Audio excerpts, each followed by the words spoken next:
about cutting, right? And the idea of cutting is really the essential part of weapons of Bokken practice. And that is, it's a circular cut, right?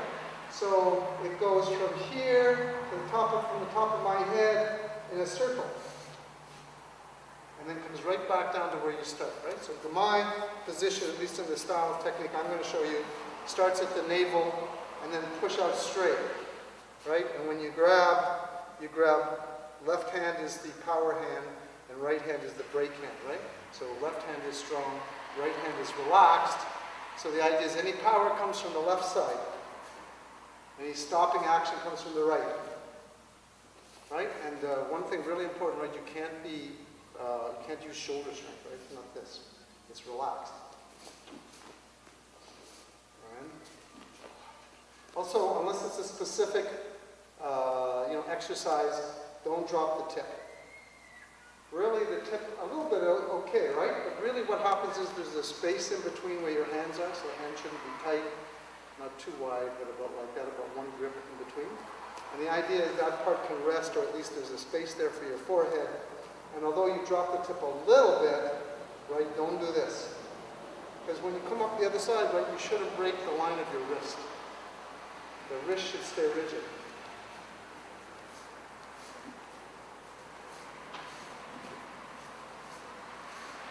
And you notice I enter each time, right? It's not just this chopping wood, right? I enter a ring each time. And I exhale, don't hold your breath. No, the shoulders have to be relaxed.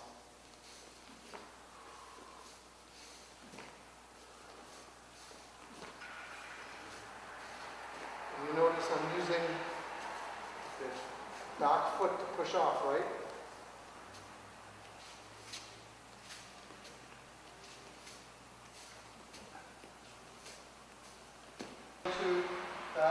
Takes advantage of his opening. Right, so I will cut underneath his arms. Obviously the timing has to be right. You can see if I'm too late, I can't do it. So like we're saying with the showman we did before, right, you can follow him up. And I cut. Right? And just the weight of his arms, you know, I'm sure the legendary steel that the yaito, that the swords are made of in Japan, and how sharp they are. Just his pressure alone of his arms falling down would cut his arms, right? His arms would be cut off. I have to say the practice how. So part of this movement is defensive in the sense that, sorry, can you come down to this? In the sense that we're defending against what he's doing, but also it has to still protect myself, right?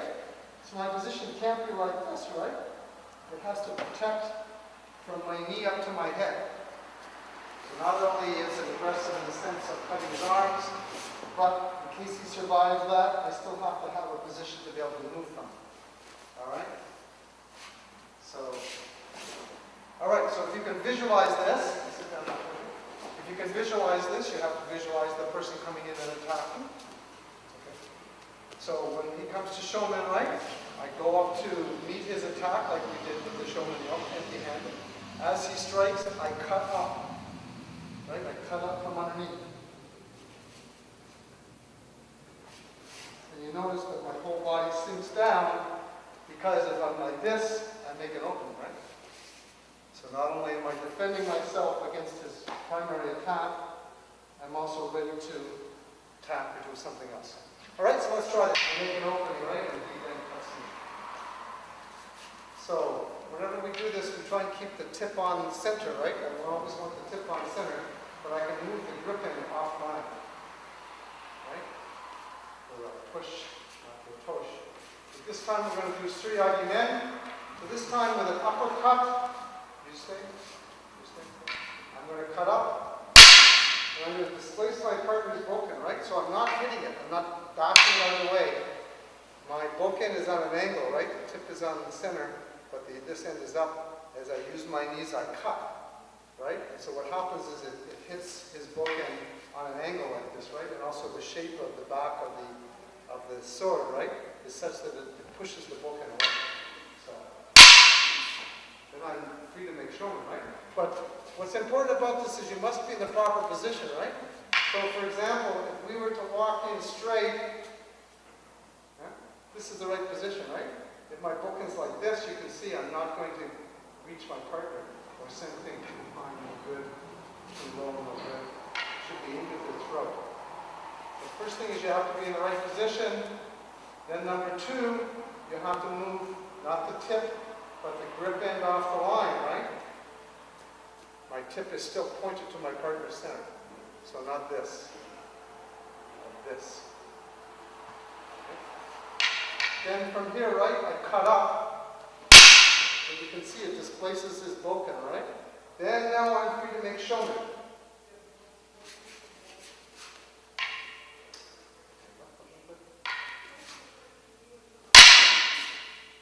And showman.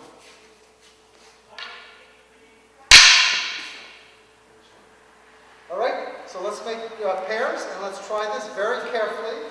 The objective is not just to slap it away, because that's not the right idea, but the idea is to point the Bokken at my partner's center, but move the grip end off the line.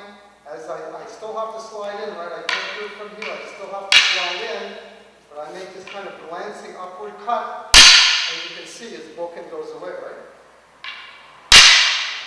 But I'm still on center, right? I'm still on center, right? My Bokken tip doesn't go. All right, try this. Sriyagimen. So this time, my partner's going to do Sriyagimen to me.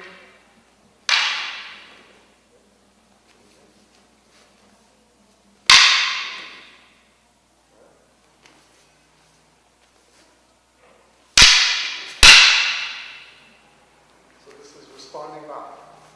Do the same thing.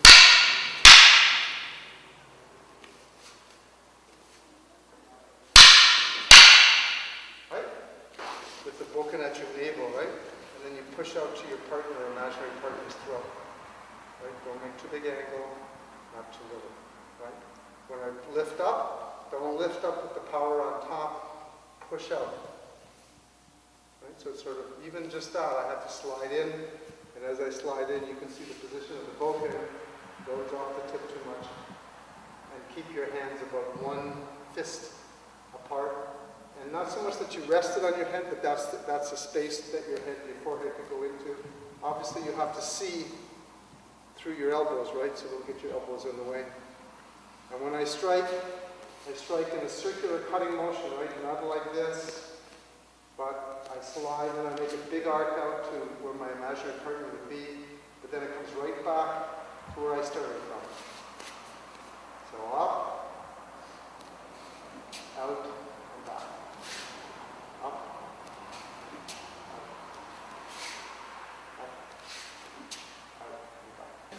Sriyagimen, the most important thing is your starting position, right? You have to be in a position of mutual kill, and then you back off a little. And your swords should cross maybe 3 or 4 inches from the end. Right? As I make Sriyagimen, I'm not trying to knock the Bokken down, but I'm trying to displace it with an upward cut. So my tip is on center, but the grip end is offline. So when I strike, it catches his Bokken like this on an angle between the shape of the back of the Bokken, which is a kind of a red shape at the top, and this cutting angle up makes his Bokken go away. Then I make showman.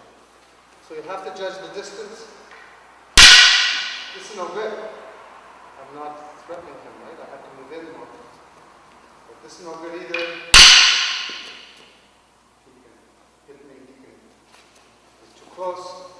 So I have to judge how much distance I need to be able to make contact at the percussion center of the Bokken, which is about a hand within.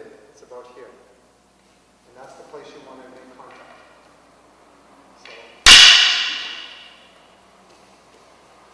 And notice I'm not stepping forward and pulling my back foot. What I'm really trying to do is push off the back foot.